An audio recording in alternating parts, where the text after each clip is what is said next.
ఆశ్చర్యకరమైన బైబిల్ పాఠముగా ఇజ్రా గ్రంథము 5వ అధ్యాయం మరియు 6వ అధ్యాయం చదువుకుందాము.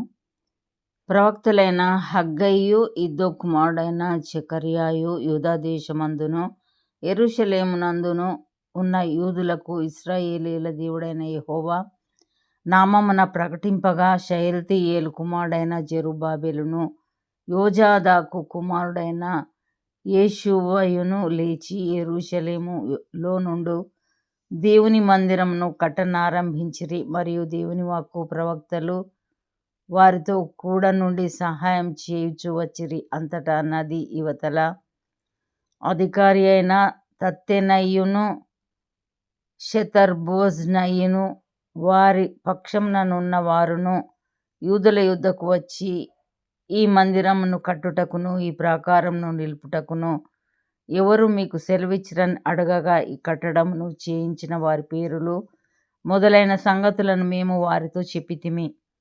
యూదుల దేవుడు వారి పెద్దల మీద తన దృష్టి ఉంచినందున ఆ సంగతిని గురించి దర్యావేషు ఎదుటికి వచ్చువారు ఆజ్ఞనందు వరకు అధికారులు వారిని పని మాన్పింపలేదు.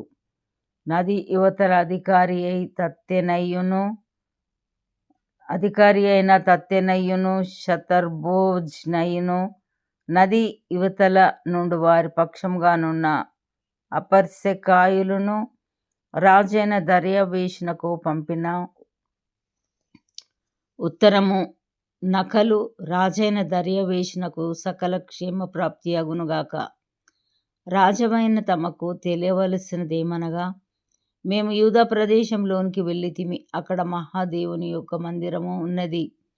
అది గొప్ప రాళ్ల చేత కట్టబడినది. గోడలలో మ్రానులు వేయబడినవి. మరియు ఈ పని త్వరగా జరుగుచు వారి చేతిలో వృద్ధి అగుచున్నది.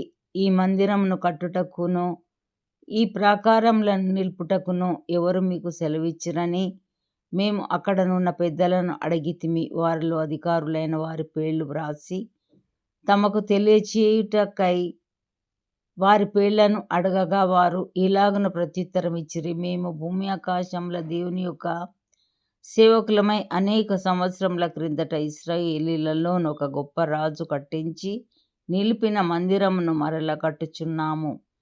మా పితరులు ఆకాశమందలి దేవునికి కోపము పుట్టించినందున ఆయన వారిని కల్దీయుడైన నెబుకద్నెజరు అను బబులోను రాజు చేతికి అప్పగించెను. అతడు ఈ మందిరమును నాశనం చేసి జనులను బబులోను దేశంలోనికి చెరపట్టుకొని పోయెను.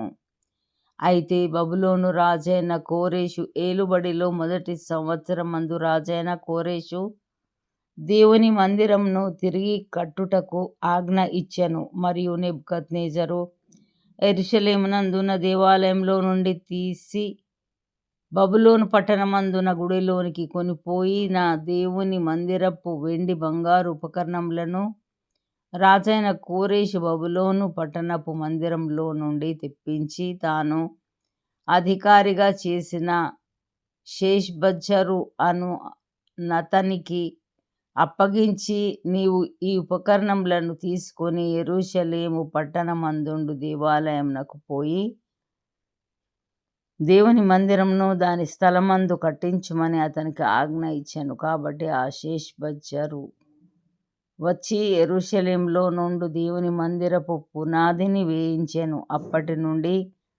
నేటి వరకు అది కట్టబడుచున్నను ఇంకను సమాప్తి కాకుండా ఉన్నది. కాబట్టి రాజమైన తమకు అనుకూలమైతే బబులోను పట్టణమందున్న రాజు యొక్క ఖజానాలో వెదికించి యెరూషలేములో నుండి దేవుని మందిరమును కట్టుటకు రాజైన కోరెషు నిర్ణయం చేసెనో లేదో అది తెలుసుకుని రాజవైన తమరు ఆజ్ఞ ఇచ్చి ఈ సంగతిని గూర్చి తమ చిత్తము తెలియజేయగోరుచున్నాము. 6వ అధ్యాయము. అప్పుడు రాజైన దర్యావేషు ఆజ్ఞ ఇచ్చినందున బబులోనులో ఖజానాలోని దర్యావేజు కొట్టులో వెదకగా మాదీయుల ప్రదేశమందు ఎగ్బతానా అను పురములో ఒక గ్రంథము దొరికెను. దానిలో వ్రాయబడి ఉన్న ఈ సంగతి కనబడెను. రాజైన కోరెషు ఏలుబడిలో మొదటి సంవత్సరమందు అతడు యెరూషలేములో ఉండు దేవుని మందిరమును గూర్చి నిర్ణయించినది బలులు అర్పింపతగిన స్థలముగా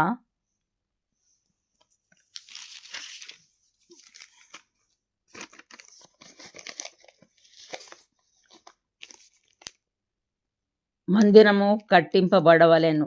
దాని పునాదులు గట్టిగా వేయబడవలెను. దాని నిడివి 60 మూరలును దాని వెడల్పు 60 మూరలును ఉండవలెను.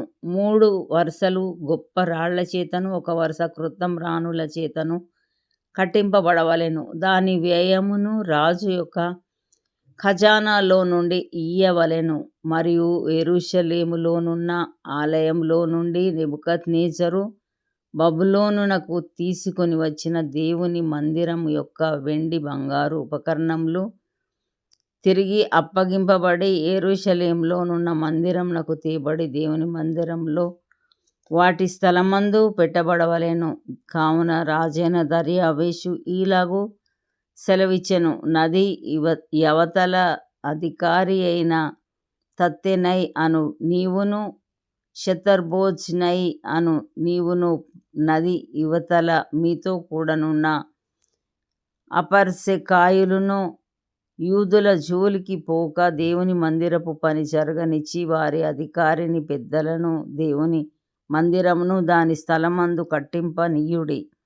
మరియు దేవుని మందిరమును కట్టించున్నట్లుగా యూదుల యొక్క పెద్దలకు మీరు చేయవలసిన సహాయమును గూర్చి మేము నిర్ణయించినదేమనగా, రాజు యొక్క సొమ్ములో నుండి అనగా నది యవతల నుండి వచ్చిన పన్నులో నుండి వారు చేయు పని నిమిత్తము తడవు ఏమాత్రమును చేయక వారి వ్యయమునకు కావలసిన దాన్ని ఇయ్యవలెను. మరియు ఆకాశమందలి దేవునికి దహన బలులు అర్పించుటకై కోడలే గాని, గొర్రె పొట్టేళ్ళే గాని, గొర్రె పిల్లలే గాని, గోధుమలే గాని, ఉప్పే గాని, ద్రాక్షారసమే గాని, నూనెయే గాని యెరూషలేములోనున్న యాజకులు ఆకాశమందలి దేవునికి సువాసనయైన అర్పణలను అర్పించి రాజును అతని కుమారులను జీవించున్నట్లు ప్రార్థన చేయు నిమిత్తమై వారు చెప్పిన దానిని బట్టి ప్రతి దినమును తప్పకుండా వారికి కావలసినదంతయు ఇయ్యవలెను. ఇంకను మేము నిర్ణయించినదేమనగా, ఎవడైనను ఈ ఆజ్ఞను భంగపరిచిన యెడల వాని ఇంటి వెన్నుగాడి ఊడదీయబడి నిలువనెత్తబడి దానిమీద వాడు ఉరితీయింపబడును. ఆ తప్పును బట్టి వాని ఇల్లు పెంట రాశి చేయబడును. ఏ రాజులే గాని ఏ జనులే గాని ఈ ఆజ్ఞను భంగపరిచి యెరూషలేములోనున్న దేవుని మందిరమును నశింపచేయుటకై చెయ్యి చాపిన యెడల తన నామమును అక్కడ ఉంచిన దేవుడు వారిని నశింపచేయును. దర్యావేషు అను నేనే ఈ ఆజ్ఞ ఇచ్చితిని మరియు అది అతివేగంగా జరగవలెనని వ్రాయించి అతడు తాకీదుగా పంపించెను.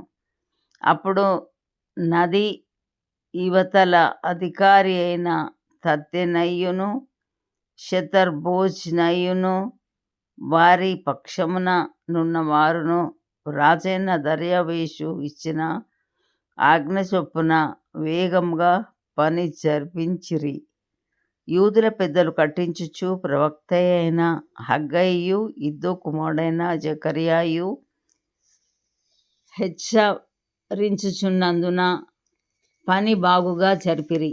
ఈ ప్రకారము ఇశ్రాయేలీల దేవుని ఆజ్ఞను అనుసరించి వారు కట్టించుచు కోరెషు, దర్యావేషు, అర్తహషస్త అను పారసీక దేశపు రాజుల ఆజ్ఞ చొప్పున ఆ పని సమాప్తి చేసిరి. రాజైన దర్యావేషు ఏలుబడి యందు 6వ సంవత్సరము ఆదారు నెల 3వ నాటికి మందిరము సమాప్తి చేయబడెను. అప్పుడు ఇశ్రాయేలీయులను యాజకులను లేవీయులను చెరలో నుండి విడుదల నొందిన తక్కిన వారును దేవుని మందిరమును ఆనందముతో ప్రతిష్ఠించిరి. దేవుని మందిరమును ప్రతిష్ఠించినప్పుడు 100 ఎడ్లను, 200 పొట్టేళ్లను, 400 గొర్రెపిల్లలను ఇశ్రాయేలీయులకందరికిని పాప పరిహారార్థ బలిగా ఇశ్రాయేలీయుల గోత్రముల లెక్క చొప్పున 12 మేక పోతులను అర్పించిరి. మరియు వారు యెరూషలేములోనున్న దేవుని సేవ జరిపించుటకై మోషే యొక్క గ్రంథమందు వ్రాసిన దానిని బట్టి తరగతుల చొప్పున యాజకులను, వరుసల చొప్పున లేవీయులను నిర్ణయించిరి. చెరలో నుండి విడుదల నొందిన వారు మొదటి నెల 14వ దినమున పస్కా పండుగ ఆచరించిరి. యాజకులను, లేవీయులను తమ్మును తాము పవిత్రపరచుకొని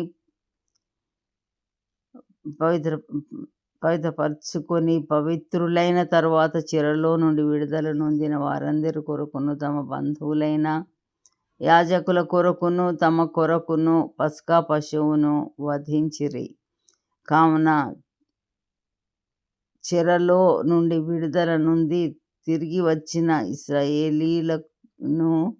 ఇశ్రాయేలీయుల దేవుడైన యెహోవాను ఆశ్రయించుటకై దేశమందుండు అన్యజనులలో అపవిత్రత నుండి తమ్మును తాము ప్రత్యేకించుకొనిన వారందరూ వచ్చి తిని పులియని రొట్టెల పండుగను 7 దినములు ఆనందముతో ఆచరించిరి.